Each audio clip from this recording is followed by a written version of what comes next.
Guardian Radio 96.9 FM. Fresh news, smart talk, all day. The views and opinions of the hosts and guests are their own and do not necessarily reflect the position of the management and staff of Guardian Network.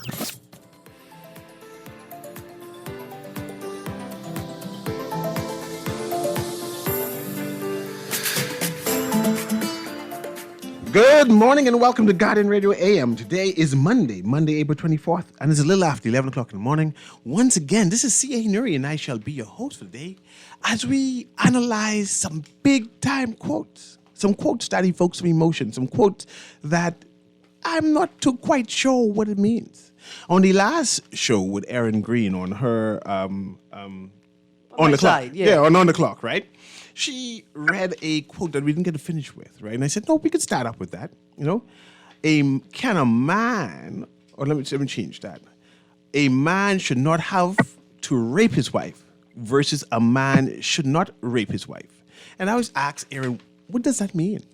What do you mean, does not have to rape his wife versus a man should not rape his wife? A man shouldn't rape his wife. And then this is a pastor, by the way, who said this, right? And I was sitting down trying to analyze this as we prepare for the show because I had some things, some quotes that I wanted to analyze also regarding this serious topic, right? But I wanted Aaron to explain what it means does not have to rape his wife.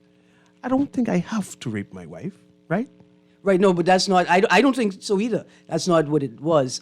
Remember, on a newscast, one of the local news companies this week, just gone, in a man on the street segment, they were speaking to ordinary people and they talked to a woman who's a senior pastor, right? I like how you don't call names, no, but go ahead. Yeah, I can't remember her name, and I think I intentionally did that. I think I intentionally did that. And she said, from her perspective, from the biblical perspective, what she asks is, why should a man have to rape his wife, right? And I inferred, right? That means that I assumed, right? Not that she implied or suggested, but I assumed from the way that she said it that she was saying that a man should never have to forcefully engage his wife for sex. Force should never become a issue because she should always be willing to have sex with him. That's what I took from it. And Aaron, I know we have Cindy. I'm not sure if Ed's still on the line, and I want him to engage on this topic. And the reason why I want him to engage on this topic, right? Clearly, there's a disconnect between Christian folks. When I say Christian folks, I don't mean born again. Those people who have religious ideologies, and they have issue with the term raping wife. Mm-hmm. And I want to prick Ed. I want to prick Cindy on an opposite way. Why do you think these Christian-minded people, good, decent Bahamians, have issue with it?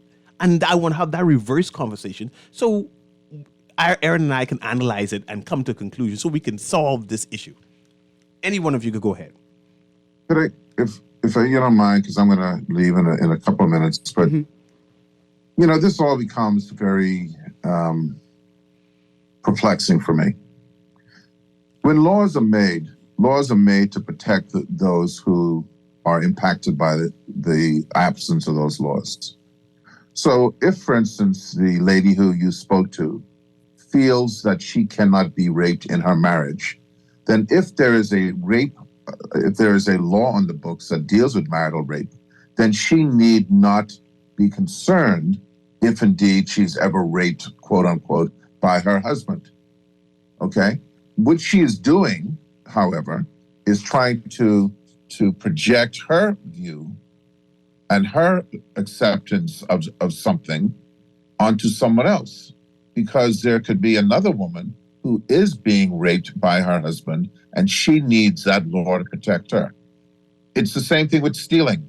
I don't see the differentiation here. If my friend steals from me, I can choose not to press charges. But if I do choose to press charges, at least I have the capacity to do so. So all of those who are opposed to marital rape laws, or any kind of law for that matter, If it isn't impacting them, why be concerned? It is there to protect those who are being impacted. That's the reality for me. Do you think we can have two laws? I've often suggested, let's have one law called marital rape, right? And then let's have another law called aggravated sexual assault. And so a woman who feels that she has been assaulted by her partner, right? Like she wants to do something. She feels she's been assaulted. She wouldn't call it rape. She could use that law if she wants to. And women who want to call it rape can call it rape. And let me add to that, Ed, before you go. How important is the word rape in the charge? Well, again, that's semantics, but I mean, the reality is, what I'm guessing is that it's, first of all, one and the same. But I'm guessing, Aaron, that those who, like your friend or the lady who you ran into, she would not report sexual assault or rape. You could have 10 different classifications, and she doesn't, that her husband can do that to her, that her husband owns her body. Okay? Thank you. The person who doesn't believe that, who you're trying to protect. Yeah. I know, I agree with you. I want to reference a conversation about this particular thing, right?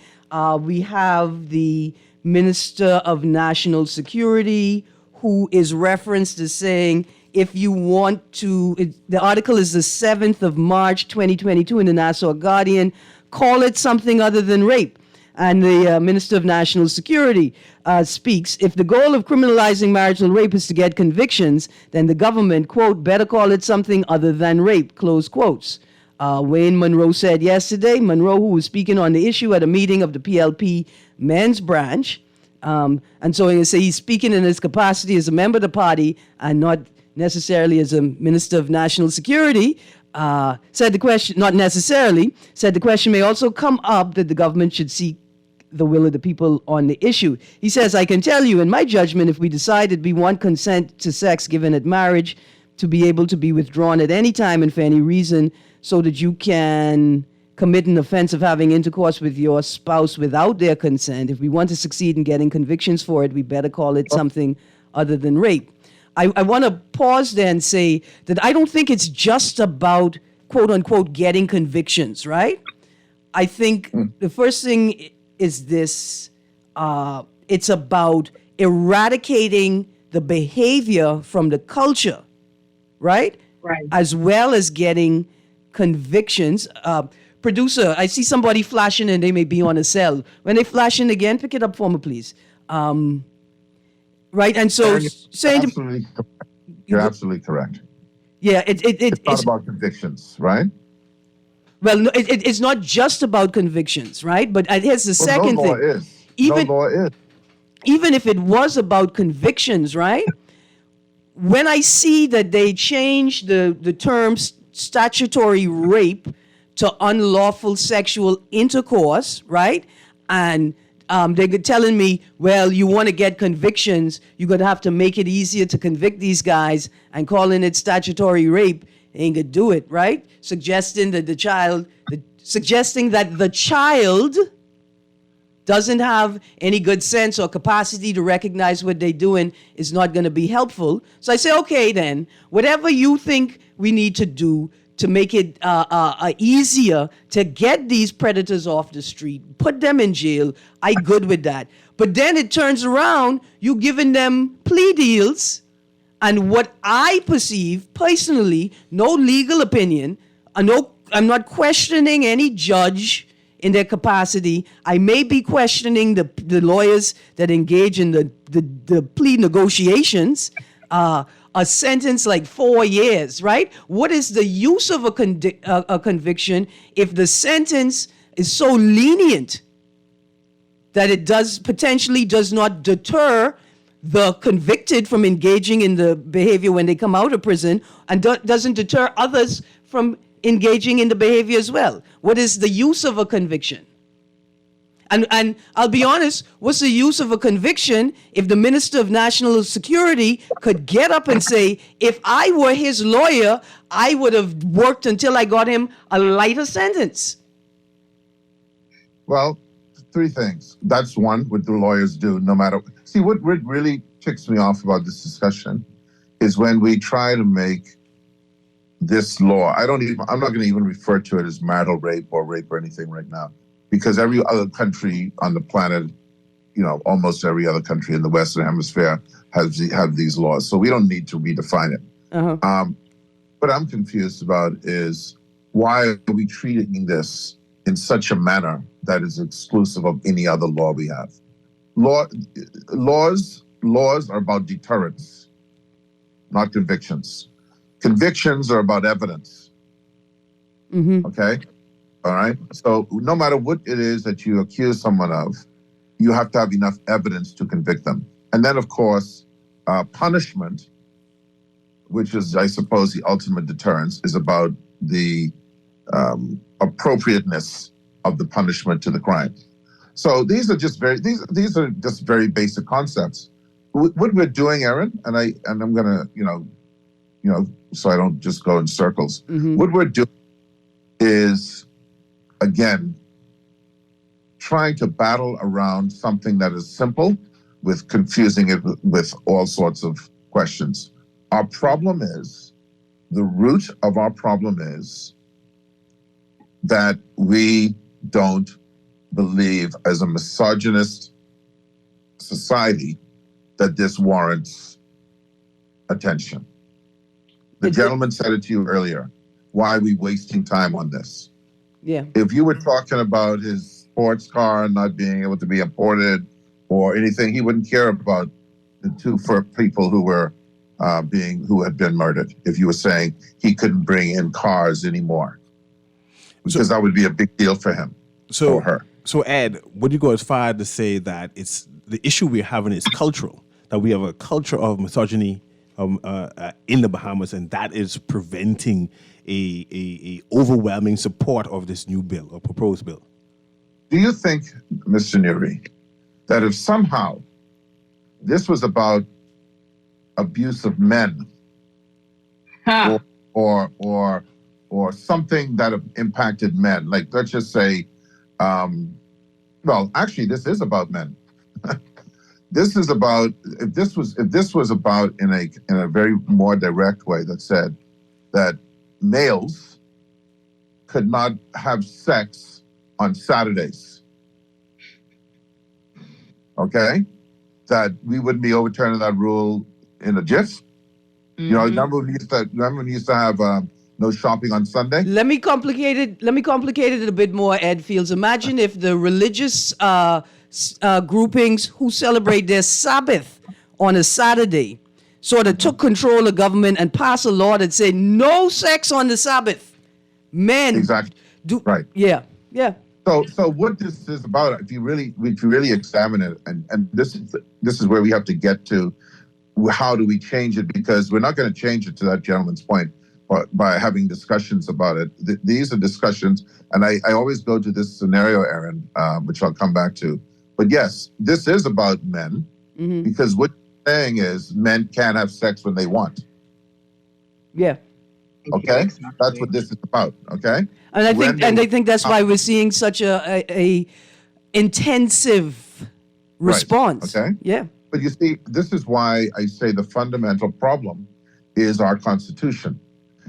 The example I used, and I used it in the documentary as well, which we're talking about, is that when the 13th Amendment in the United States of America was put before Congress, it was made up 100% of white males. Those white males, by a very slim margin, outlawed slavery. Mm-hmm. If they then had in turn to go to the electorate and ask them to vote on this, you and I would not be talking here today. Mm-hmm. Okay? Minorities and marginalized people do not get rights bestowed on them by the majority. It does not happen in all of history. Well, I agree. Our flaw is our Constitution, and we can have this discussion over and over again, but no matter what we do, when we go to the referendum on this, we're going to be faced with the same result. I feel you. Absolutely. So listen, I want to get to our next question. It's going to be even more emoting. It's going to be even more.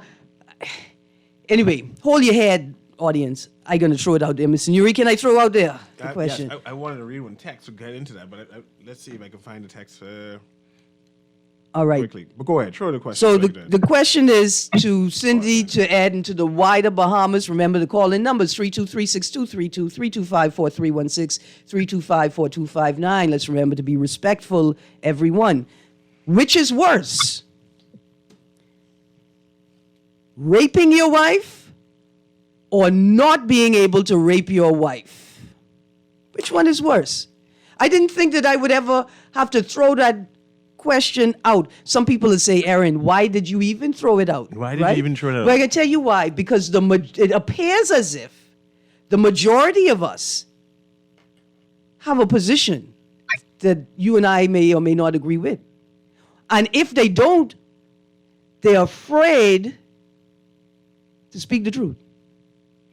Close quotes. So this is about access, that married men believe that they should have access to their wife at any time they want because they are one, versus the idea that women have a right to their bodies and have a choice to say no. Well, I want to ask Bahamians, in your mind, when you ask yourself the question, what happens inside your body, right? And your head, your feet. What happens? What do you experience and feel when you ask yourself, which one is worse? Raping somebody or the law and the police telling me I am not allowed to rape somebody? Which one is worse? Yeah, that's all I want to know. Which one is worse? And I understand why. Believe me, I understand why you asked the question in the way that you did. Mm-hmm. And to expound on, I believe it was Mr. Fields who just answered, it's not just about access or men believing that they should have sexual access to their wives whenever they want.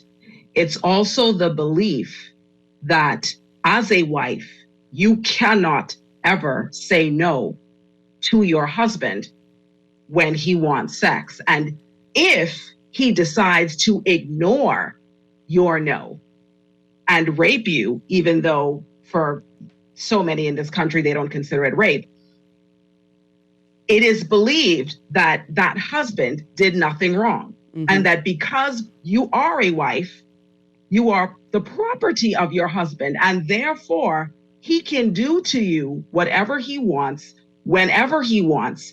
And you as the wife should never have any legal recourse because you are not equal in your marriage. You are property. And so therefore, whatever happens to you happens. Cindy, I have a caller who wants to engage you in Ed. So let me just patch that caller through. Go ahead, caller. Okay. Can you hear me? Good morning, caller. Caller, good one. Hello. Hi. Go ahead. Good morning, Miss Green. Hey, guys. Good morning, Sparky. How are you? Right there. You know, Miss Green, when it gets to that point, when you even are using the word rape, I wonder how people function underneath those situations. Because mentally, if you could hold down a woman who's scratching and screaming and saying no, in your head, I wonder how you could even have an erection. Because as soon as a person in my life all growing up tells me no, I'm all dropping you home, or I'm getting up and I'm walking out the house and I'm going. Mm-hmm. So you shouldn't even get me to that point, to lead me on to a point where I'm all that upset Yeah. that I gotta hit you, choke you, hold you down, and take it from you. Plus, I got to be taking your clothes off.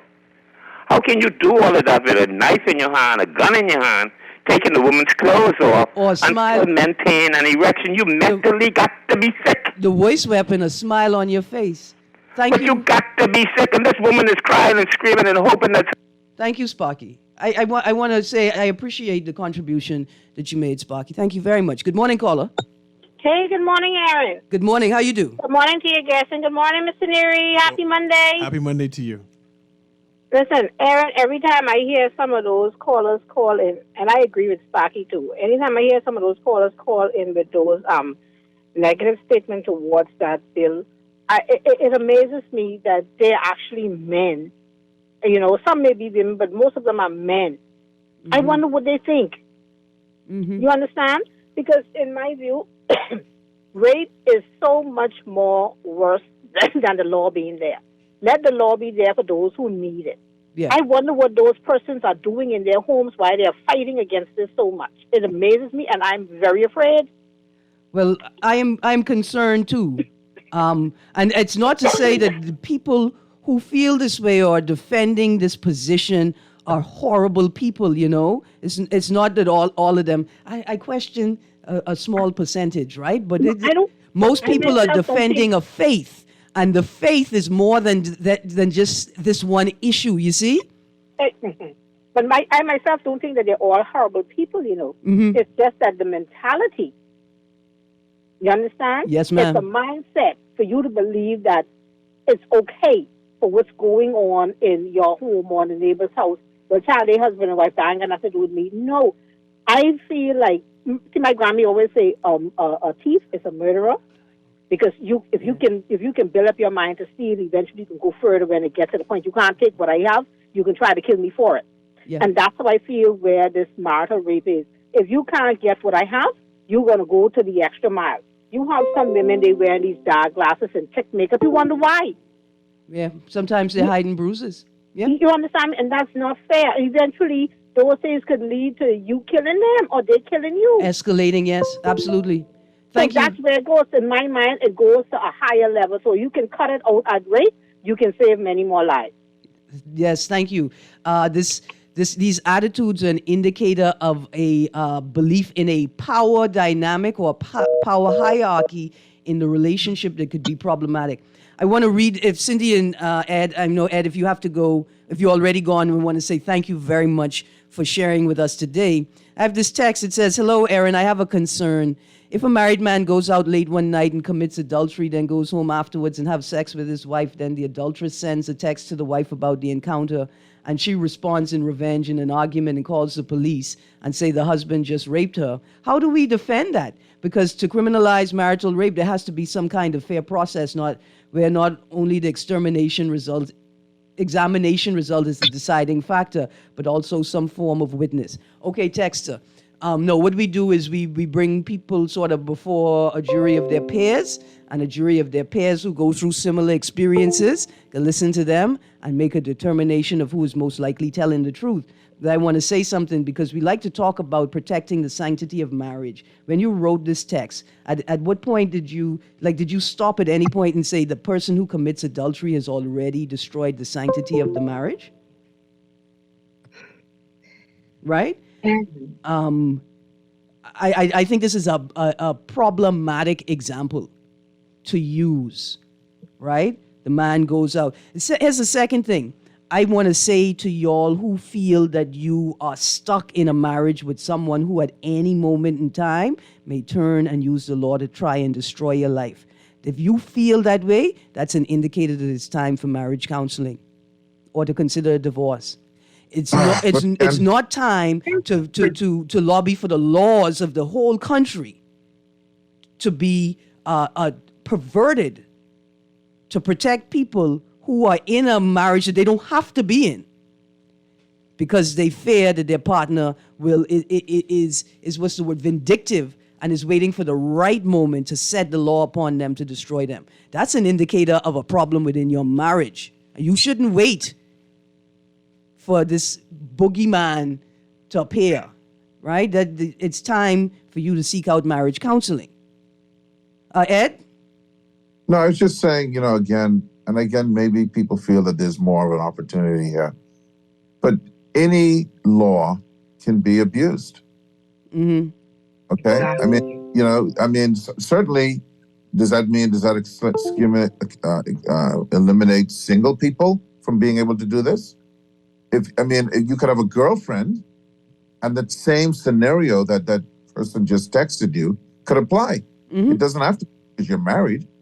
The girlfriend could have received a text from another girl, and the girl could do this. So, that means that now, do we justify eliminating all rape off the books? Yeah. Because that can happen. I really appreciate the position you put forth. Mr. Newry, is it time to transition into our second conversation? I know that. Which one? No, go ahead. Well, I was just say Ed Fields made a very interesting point, right? That if we respond to what the texter said, right? That same dynamic can occur in a girlfriend-boyfriend partnership where there's an intimate partner relationship to the point where there's a significant other. This person is known to be your girlfriend, boyfriend, significant other, or sexual partner, right? And this very same thing could happen. Y'all cohabitate, you live together, and your partner could get upset at you and make a claim. How do you prove that it's not rape? And I want to say this. I see we got a call, producer, if you could get the call for me. I hear a lot more people talking about what if I am falsely accused of rape, and I don't hear as many people saying, what about the women that have been raped? And I find that this is a constant fear with men. And I'm not sure why married men, are afraid of their wives to suggest that their wife will do a false claim. And women generally. Yeah. There is this. I'm sorry, Aaron. Did I cut someone off? Well, Go ahead. you go ahead, and then we're going to go to the caller. Yeah. Go on. Okay. There is every single time the conversation of a marital rape law being put forth in this country comes up, there becomes a rather, in my opinion, annoying and frightening part of the conversation where married men believe that wives are suddenly going to come out in droves and falsely accuse their husbands of rape. Mm-hmm. And we all know that by and large, overwhelmingly, rape complaints are not false. Does that mean that there are women that, does that mean that no one ever falsely reports rape? Of course, that is not what I'm saying. Mm-hmm. False rape allegations do occur, but they are absolutely a minority, and they are wrong, and persons who do so should be punished. But that fear, interestingly enough, and the men that say that don't admit that it is a fear, I believe that comes from them possibly at times forcing themselves on their wives, and now they are afraid that they can be called to task for it. And that is that underbelly of misogyny that we have in this country, where we do not want to call men to task legally or any other way for the wrong and the criminal actions and the violating actions that they put on women. Mm-hmm. Cindy, another point, Cindy, is that rape is generally underreported. Exactly. And I would imagine that in a marriage, it would even be more underreported. Now, definitely. I got to go to this call, Ed, but I want to, because I like to sort of attempt to find balance. Not saying that y'all are unbalanced, right? The point that you made, Cindy, about men who would have committed atrocities, I say that very loosely, gentlemen, but have done some things that they're ashamed of now that they're older. Remember, Father Thompson said you don't catch sense till you hit 40, and Bradley Roberts said you don't really become a man until you hit 60, right? How do we engage these men and say, look here, this is life. You did some bad things. The community is willing to accept you in your willingness to apologize and to heal and to change, right? But we're not going to not address the elephant in the room. I got to go to this caller, and then we're going to get back to that. Good morning, caller. Thank you for your patience. All of the discussion on marital rape, I haven't heard many topic on the masculine side of rape, of marital rape. There are still a few of us decent men who are left. Pause. Just 1 second, sir. I'm not going to cut you off. Are you about to talk about men who have experienced rape, or are you going to talk about men who just don't rape their wives? Mine is a general response to the topic of marital rape. Okay, then. There are some of us who will not rape anybody, any female. Mm-hmm. My thing on marital rape, if there is so much energy, if there is so much against marital rape, why can't we then take adultery out of the matrimonial causes? Because if you have a decent man, a hardworking man, ambitious, testosterone is that hormone that feeds ambition. And a lot of times, men are going through certain things where serotonin, I think that's the hormone that's released at ejaculation. Serotonin? There is a The hormone. happy hormone? Yes. I am not a biologist. I can't confirm or Okay. deny that. Okay. Well, there is a hormone that is released at ejaculation. And a lot of times, good, decent men who only have their wives would have gone through some period of the day or certain things where for the relief they need is to the pleasure of marriage. Now, what do you do, or how is that male is supposed to react? I'd like to further? thank you. I'd like Oh to. my God. I would like to thank you because I've been waiting for somebody to ask me that question, sir. Now I'd like to start off to say I'm not married to no man. I didn't make any. I didn't born a man, and I don't keep men. I mean, technically, the lawyer said to say I don't keep men. But here's what I would like to say to you, sir. A man has these bodily functions. I accept that. A man has a physiology, right? This male system that requires things of him. We say that the man rises with the sun and has to meet the sun, right? We get all of that. Men have physiological functions and needs, right? Bang. I accept that. I am not a man. I cannot tell them that is not true. So a man gets married because he has to take care of those physiological needs. And his religion requires that he can only take care of those physiological needs with a woman that he is married to, right? And what does a man do if he is unable to take care of those physiological needs with the woman that he married, and thus is the only woman who can help him take care of his physiological needs? And I say desires of the heart, right?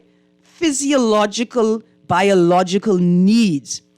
And said wife is unable today to take care of his needs. That man is going to practice some discipline because he's a man and he controls himself. He is not subject to the whims of his environment. He is subject to himself, his own personal discipline and self-control. Now, said man has practiced this discipline and self-control day after day. It has turned into weeks. This man is going to, if he is a real man, attempt to have a conversation with his wife about why she is unwilling to satisfy his physiological needs. She may express to him, or he, if he is observant and a sincere partner in the ritual of marriage, he will have observed that possibly she is unable to fulfill his physiological need without incurring great physical pain herself due to some medical or gynecological issue. Or perhaps she's a survivor of rape or incest or sexual assault and has difficulty being able to fulfill his physiological needs every day. But he will speak to her. And if he finds it difficult having a conversation in private with his wife who he married, he will seek out members of his community, like maybe a doctor or maybe a pastor, right? To have that conversation with her. But what he is not going to do is to suggest that his physiological need is so great that whether they're married or not, his right or his need, obligation to fulfill this physiological need outweighs her right to bodily autonomy or the sanctity of the ritual of marriage that they both co-join themselves in front of their community, the church, and their God. I'd like to Aaron, thank you for asking me that. I would leave love now. to speak to that, Aaron. Go- Aaron, yeah. go on. Cindy, I gotta leave, so I'm gonna leave right now. But Aaron, you're very generous. Very. Okay? Because let me just say this to you. Why do we have rape on the books? Okay? What you just explained, and I say this with all due respect, has nothing to do with anything. And I don't mean that disrespectfully to you, because you were answering that guy's question. The reality is the need that a man has, whether he's married or not, is the same need. And so what we've just done, or what that gentleman has done, is justified any man to be able to rape.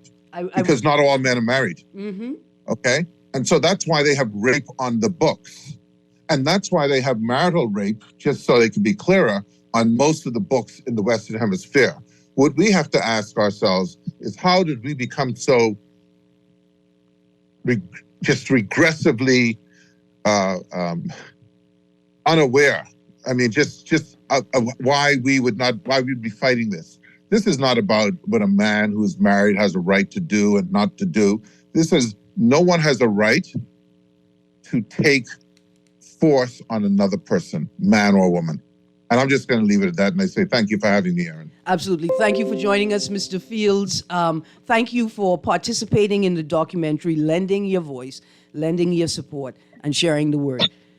Thank you very much. Yes, ma'am. Cindy Godet. I just want to address the caller. And I agree with Mr. Fields that you were very generous in your response, Aaron. I love you for that. But I will just say, I am absolutely sick to death and exasperated with this justification of rape by making men out to be victims of circumstance in regards to their sexual needs and their sexual desires. First things first, men are not the only ones who have desires. Women do as well. And in any sort of relationship or interaction, when your desires kick in, if your partner is not able or willing, because this is not just about an inability now, if your partner is unwilling to fulfill your sexual desire at that time, the caller asked, what is a good, decent man supposed to do? Well, a good, decent man is not supposed to force himself on his wife or any woman for that matter. But in this context, we're speaking about marital rape. A good, decent man will exercise discipline because you are not a victim of circumstance in regards to your own desires. You can exercise control and restraint in any other situation that you're in, on your job, with your children, if you have children, with your friends, whatever situation you are in, you know how to exercise restraint. And you do so because there are consequences if you don't. But suddenly in your marriage now, you have no idea what else to do when you do not have the ability to have sex. Well, what is a man supposed to do? Really? He's not supposed to rape his wife.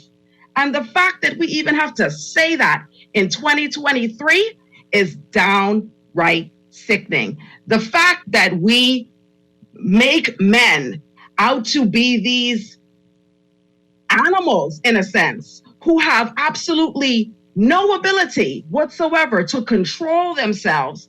And when they don't, it's the fault of the wife because, hey, she should just be available all the time, no matter what. It's sickening. It really is sickening, and it's sad. And we are grooming young boys to believe that that sort of behavior is acceptable. And we are grooming young girls to believe that when the moment they say, I do, they become property. We have to eradicate that mindset in this country. We have to. We are going downhill, and we have to stop it. And Cindy, I want to thank you very much for that commentary, and even thank you for coming online with us. We will continue this conversation. We're transitioning to define some other concept of rape inside the Bahamas. But I wanted to definitely give you the opportunity to promote the documentary. As we close out this segment, Yes. let's give the details for the documentary again. Two-Faced, Gender Equality in the Bahamas, a sort of a dream of Gina Rogers Seeley, and produced by Erica Mariah James, PhD, Marion Bethel Says, Patrice Thompson, Alicia Wallace, and Gina Rogers Seeley. Premiering this Wednesday, the 26th of April, 7 p.m., Fusion Superplex.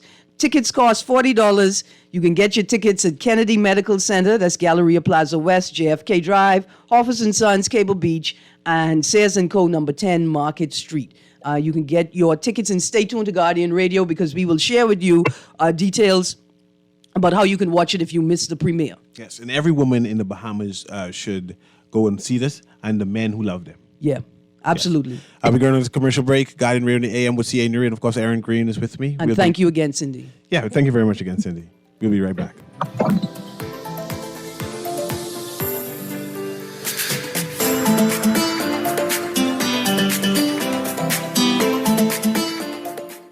After a brief layoff, Fish Fry Fridays is back in the big carnival month. The Big Band Visage will get you in the mood for the big carnival road march in the streets of Nassau. That's right, it's the pre-carnival edition of Fish Fry Fridays, May 5th at Margaritaville, downtown Nassau. Featuring Visage, DJ AI, and special guest models from the Euphoria Madness Masquerade Band, modeling their costumes that will be on the road for carnival. Fish Fry Fridays is back May 5th. Doors open at 6:30 p.m. $25 general admission. $55 buffet and party. Don't miss Fish Fry Friday. Back with the pre-carnival edition.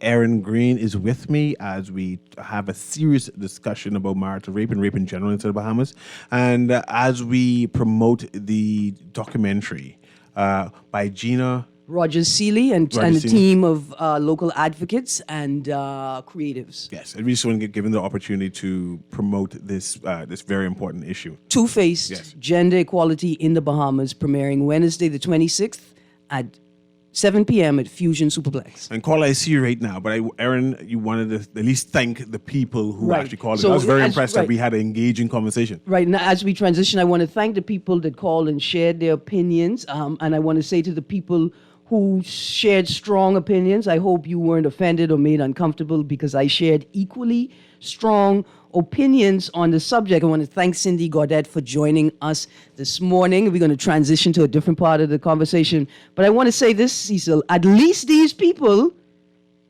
came to the table prepared to take a position.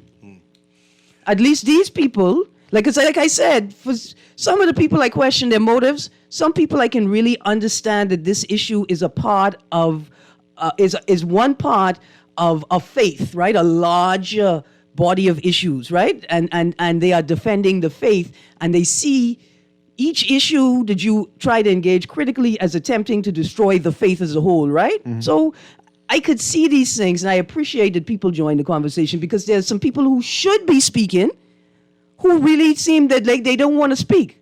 And there's some people who should know what they're supposed to say, but they always seem unprepared to answer this question, and some of them over decades.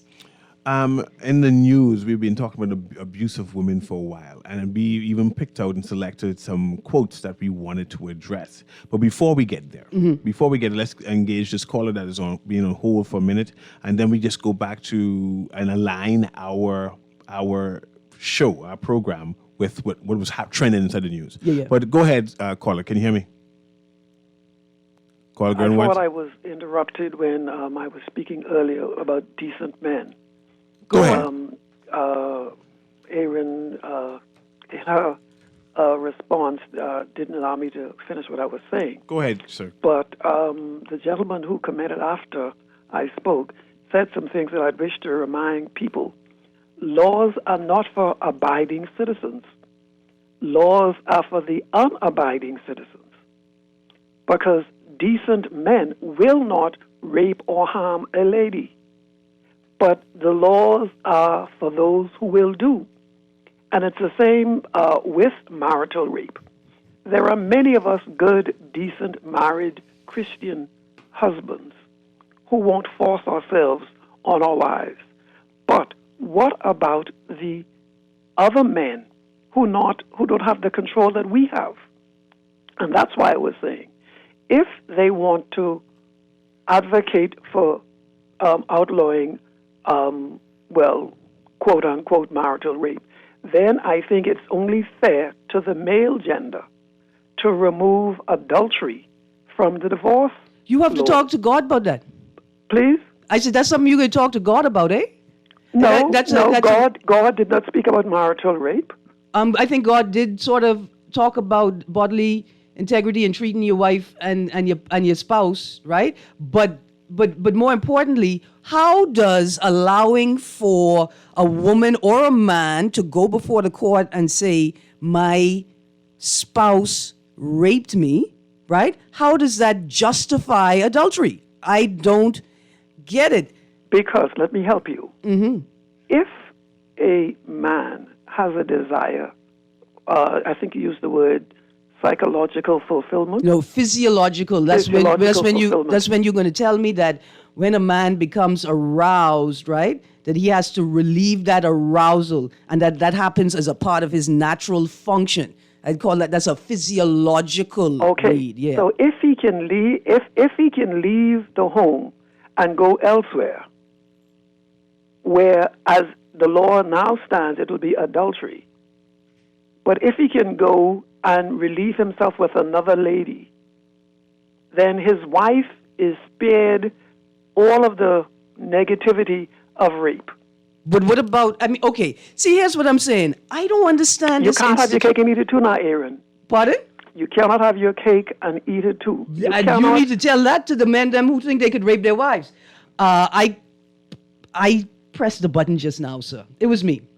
I pressed the button. I somehow lost control. Like I have a physiological need and I control it really, really well most days. But I lost control. I appreciate you going to the next caller, Mr. Newry. I want to respond. Let's get to the next caller. Go ahead, caller. Can you hear me? Guiding Radio AM. Caller going once. That's a caller there. April, go ahead, caller. Hey, good morning again. Good morning. I'm listening to the gentleman, and he confused me even more than I was before. You understand? How is adultery have anything to do with rape? If you're a man and a good, decent Christian man, like he say, then you know how to use self-control. There is no must you relieve yourself. This is what I am thinking. That you understand? Yeah. It should be where, okay, my wife says she can't tonight, so that's okay, honey. I understand. You have a headache or you're not feeling well, or whatever the situation, you just ain't feeling it. That's no problem. Let me know when you're ready and I'll be ready. That is not a ticket for adultery. Right. He sounds so perverse. I'm so sorry, sir, but that don't sound right coming from a decent Christian man like you say. And I'm gonna let's be careful when we use that word, right? Because people can say you being unfair there. Which word? Decent or Christian? No, perverted. Oh, you so nice. Yeah. But thank you, caller. Thank you very much. I am thinking, what if a woman has cervical cancer? Right? What if she had a hysterectomy because she had cancer? What if there was problems with the hysterectomy, right? What if your child is ill? There are no medical facilities available in your country because your government doesn't care about its healthcare system, and your wife has to go and live abroad with your child while your child receives medical care. Is that justification for you to step out on your marriage? Producer, we could take the calls. We taking the calls. I ain't mad at any of them. Good morning, caller. Yes, hello, good morning. I just had to call in. Yes, sir. Reference to this marital rape. It's the first time I call in, but I used to hear it straight through. Yes, and sir. it used to stick in me.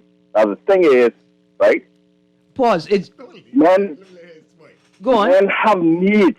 Men of need. And if you don't study or talk to a certain amount of men to know their needs, you will be spewing all the stuff you spewing.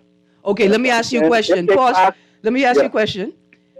Because I thought you were going to say what was sickening is hearing about all of these women being raped. But you're telling me what is sickening is that a man could potentially be uncomfortable, right? Like he could potentially be physically uncomfortable because he's not allowed to have sex when he feels he needs to have sex. And that's the thing that's sickening, not the women No, and the men no, potentially no, being raped no, by their see, spouse with see. no recourse.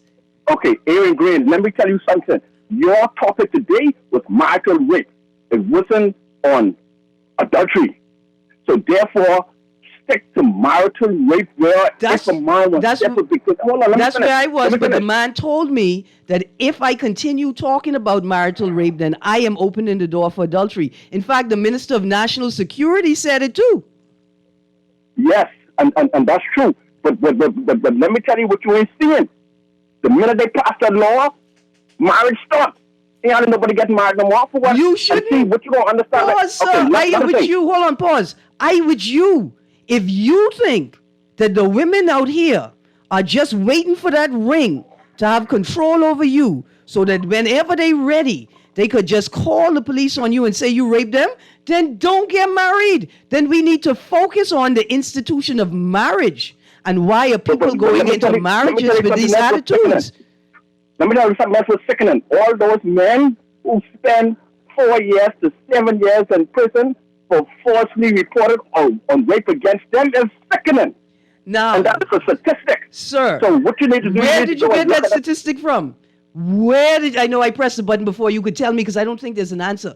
But where did you get that statistic from about the men that are spending 4 to 7 years in prison for after being falsely accused of raping women? Is there a place? Because David Williams will come on my show all the time. I'm going to invite him on and ask him to find those statistics so we could talk about it. Let's go to the next caller, producer. Yeah, good morning, Miss Green. Good morning. Newry. Good morning. Newry. I'm here. Good morning to your guest. You know, and I always listen to your shows, but I mean, frankly, I'm disappointed in what I'm hearing because some of these topics have nothing to do with rape. Well, you know, maybe... Hold on, 52. If they 52. The caller, hold on, pause. Two things, 52. I like talking to you plenty. The caller brought that up. I didn't bring that up. The caller said that, and I challenge in that. Yeah, but I share the same sentiments as Sparky. You know, you have to create a spark. You know, it's just a little humor here. Maybe you guys should get a T-shirt saying, "Don't be an ape, don't rape," because that's what a raper is, an ape, a barbarian. Mm-hmm. Okay, because I share the sentiments of Sparky. The thing is, I didn't want to repeat what Sparky said, but it can't happen if the woman is not saying she wanted. It's just a turn on for someone like me. I don't know why, but I you know, for the fact that a woman could be screaming and pushing and biting and doing all these things, 52, I really couldn't get it. I'm not trying to I'm cast not an even going to aspersion. forgive soldiers that committed the atrocities or even post-Reconstruction for all of the Ku Klux Klan who raped all of the black women, you know, just for a form of just entertainment sometimes. And also just being spiteful in itself. Yeah. Yeah, right. But the thing is, Aaron, you know, this conversation is futile because I don't even see the long reasoning for this. You know, this one should have been over a long time ago. Rape is rape, and that's over. I mean, the implications are maybe it might impede people from getting married, but you suggested what people should do instead of that. But I would like to discuss more important things like how they find an insidious way to get rid of poor people by postponing surgeries for 2 years and knowing that people who have 5 and 6 and 10, 15 grand sitting in the bank. Hold on, because I talk about that all the time. Bring Dr. Darwin on the radio, man. 52. People joking in this country. Hold on, pause. I talk about the deterioration of the healthcare system all the time. I can't get nobody to come on the show and talk to me about it. I don't know who you think can come on and talk about it. It is criminal. Producer, let's go to this next call. It is criminal what's happening there. But we all see it. We all know it. And we can't compel those who could afford to get private health care to invest in the public health care system. We don't care for each other. Good morning, caller. Good morning, Miss Green. You're on Mr. Newry show now, right? Well, I tell you, I start off... We have 30 seconds, man. Sparky, I started off the show by explaining that Mr. Newry has extended this hour to me for this conversation. But thank you for that. Anyway, we're out of time. It's Guardian Radio for the AM, a very passionate show. Go ahead. Wait till you hear what we're going to talk about tomorrow, Mr. Newry. Tomorrow we're going to talk more. Well, I didn't say that at all. That ain't what I can talk about. This is Guardian Radio, 96.9 FM, Nassau, Bahamas. This